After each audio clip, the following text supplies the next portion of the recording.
और ऐतिहासिक धरोहर, 37 किलोमीटर की दूरी में बने कंगूरे, 12 प्रवेश द्वार, पवेलियंस, खूबसूरत खंभों वाले हॉल और जहाज महल जैसे आलीशान महल जो चारों तरफ से पानी से घिरा था।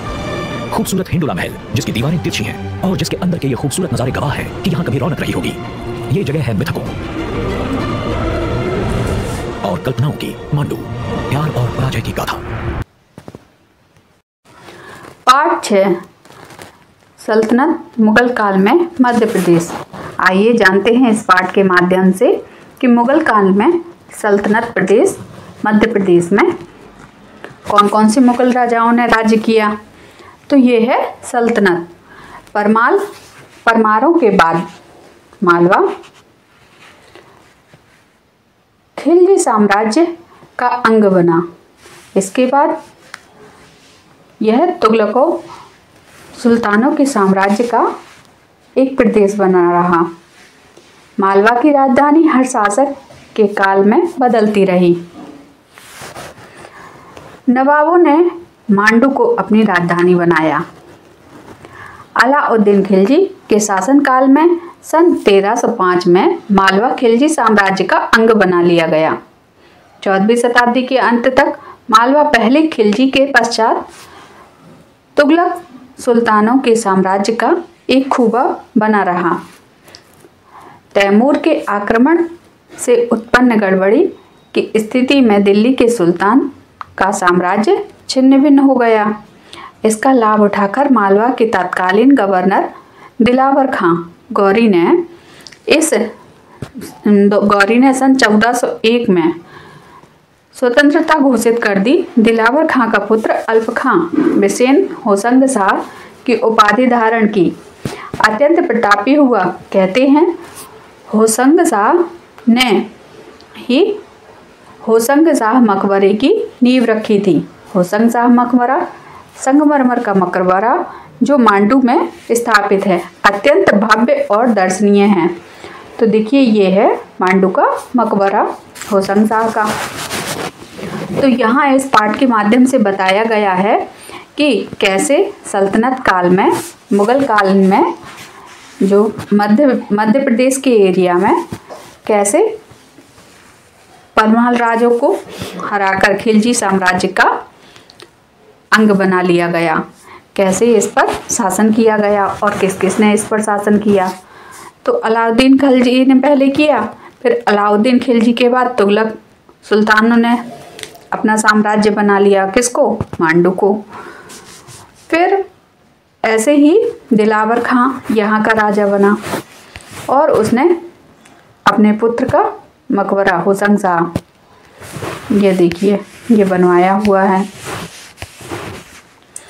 सन 1436 में मालवा का राज्य महबूब खां खिलजी ने हथिया लिया।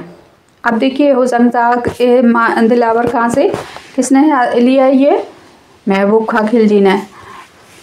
खिलजी वंश के शासन वहाँ राज्य करते रहे। 1535 में गुजरात के बहादुर शाह ने मांडू पर अधिकार किया। अब गुजरात के बहादुर शाह ने मांडू पर अधिकार किया।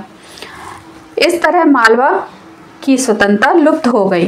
तो देखिए एक के बाद एक राजा जो वहाँ के बदलते रहे, जिससे उसकी जो परम स्वतंत्रता थी, जो एक व्यक्ति राज्य करता हो उसके नियम कानून वहाँ पर लागू होते, तो वो सब खत्म होते चले गए। मांडू पर खिलजी द्वितीय का शासन रहा। बहादुर शाह ने मांडू से खिलजी राजवंश अंत किया और मालवा के गौरी और खिलजी सुल्तानों के समय मांडू एक वैभवपूर्ण नगर रहा। इसके विशाल किले के भीतर अपनी बनी इमारतों के ध्वंसावशेष आज भी इसकी वैभव गाथा सुनाते हैं। तो देखिए जो भी यहाँ पे टूटा फूटा पड़ा हुआ है वह सब इसकी ऐतिहासिकता का वर्णन करता है। मुगलों का आगमन।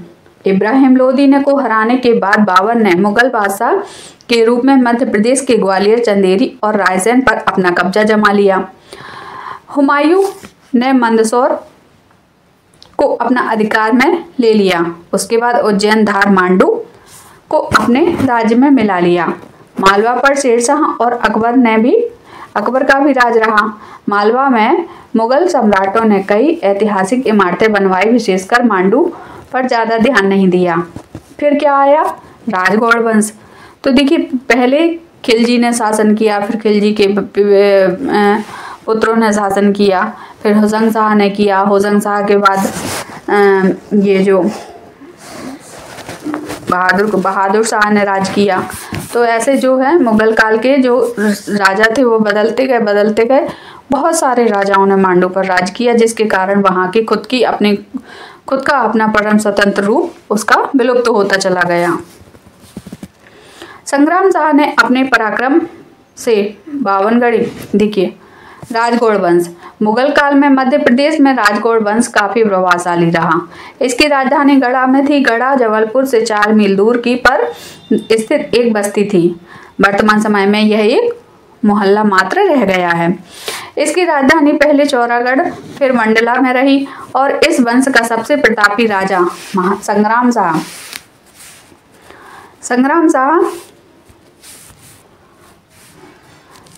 ने अपने पराक्रम से बावनगढ़ी अथवा जिलों का अधिकार कर लिया। सागर, दमोह, जबलपुर, भोपाल, नर्मदा की घाटी और सतपुड़ा की उच्च भूमि के कुछ भाग उसके राज्य में शामिल हो गए। संग्राम शाह के गौड़ साम्राज्य का शिल्पी कहा जाता है। नरसिंहपुर का चौरागढ़ और का किला उसी में निर्मित है। सन 1541 में संग्राम शाह की मृत्यु हो गई। उसके पश्चात उनका पुत्र दलपत शाहजी गद्दी पर बैठा। उसने 7 वर्ष तक राज्य किया। उसकी मृत्यु उपरांत दलपत शाह की पत्नी चंदेल वंशीय वीरांगना दुर्गावती ने 16 वर्ष तक गौड़मानेक का शासन कुशलता से चलाया। गढ़ा राज्य की समृद्धि की चर्चा ने मुगलों को ललचाया और सन 1564 में अकबर ने आसफ शाह खां को गौड़बाने पर आक्रमण करने की आज्ञा दी और रानी दुर्गावती ने मातृभूमि की रक्षा के लिए लड़ते हुए अकबर को कड़ी चुनौती देते हुए वीरगति को प्राप्त हुई। तत्पश्चात गौड़बाना मुगल साम्राज्य का अंग बना। तो देखिए मुगल साम्राज्य बार बार उस पर आक्रमण करता रहा और बार बार मांडू अपनी रक्षा करता रहा। यहाँ देखिए एक वीरांगना वीर स्त्री जो कौन कहलाई, रानी दुर्गावती, जिन्होंने इस राज्य पर 16 वर्ष तक शासन किया और बड़े ही कुशलता से इस शासन काल को चलाया उन्होंने। और बाद में क्या हुआ, वह अकबर की सेना से लड़ते हुए वीरगति को प्राप्त हुई और गौड़ वंश का जो है वो मुगल साम्राज्य में शामिल हो गया। गौड़ वंश के राजाओं ने खेड़ला बैतूल जिला और देवगढ़ छिंदवाड़ा जिला में भी स्वतंत्र राज्य स्थापित किए। खेड़ला राज्य का संस्थापक जैतपाल था। 2 शताब्दियों तक 12वीं से 14वीं तक खेड़ला में गौड़ों का शासन रहा। अकबर ने असीरगढ़ के किले पर अधिकार कर नेवाड़ और खानदेश पर भी कब्जा जमाया। बुंदेलखंड के राजाओं ने मुगलों के सामने घुटने टेकने के बजाय विद्रोह का बिगुल फूंका और संघर्ष जारी रखा। महाराजा छत्रसाल ने मुगलों के खिलाफ लगभग 25 वर्ष तक संघर्ष किया। उन्होंने इस क्षेत्र में स्वतंत्र राज्य की स्थापना की। महाराजा छत्रसाल अपनी संघर्षशीलता और जुझारू तेवरों के लिए आज भी जाने जाते हैं। तो देखिए कुछ समय यहाँ पर महाराजा छत्रसाल ने भी अपना संघर्ष किया अपने देश को बचाने के लिए, अपने राज्य को बचाने के लिए, अपने राज्य की स्वतंत्रता के लिए। मुगलों में बुरहानपुर अत्यंत महत्वपूर्ण रहा।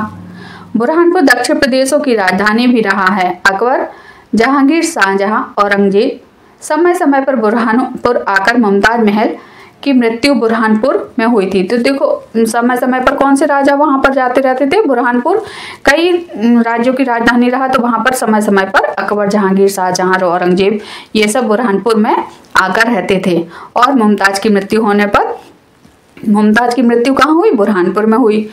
शाहजहां दक्षिण के सूबेदार के रूप में वहां निवास करता था। तो दक्षिणपंथी सूबेदार जो था वह कौन था, शाहजहां था। मुगल काल में छत्तीसगढ़ के अतिरिक्त समस्त मध्य प्रदेश मुगलों के अधिकार में था।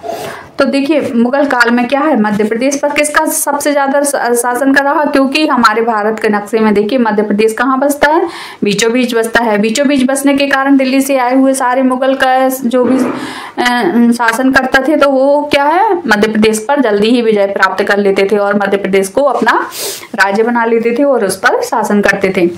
तो देखिए कई समय तक मुगलों ने मध्य प्रदेश पर शासन किया। तो यहाँ हमारा यह पाठ समाप्त हुआ। आशा है कि आपको इस पाठ के माध्यम से मुगल सेना के बारे में, मुगल शासनकाल के बारे में और मुगल काल का मध्य प्रदेश राज्य पर अधिकार के बारे में पता चला होगा। इस वीडियो को हम यहीं समाप्त करते हैं। धन्यवाद।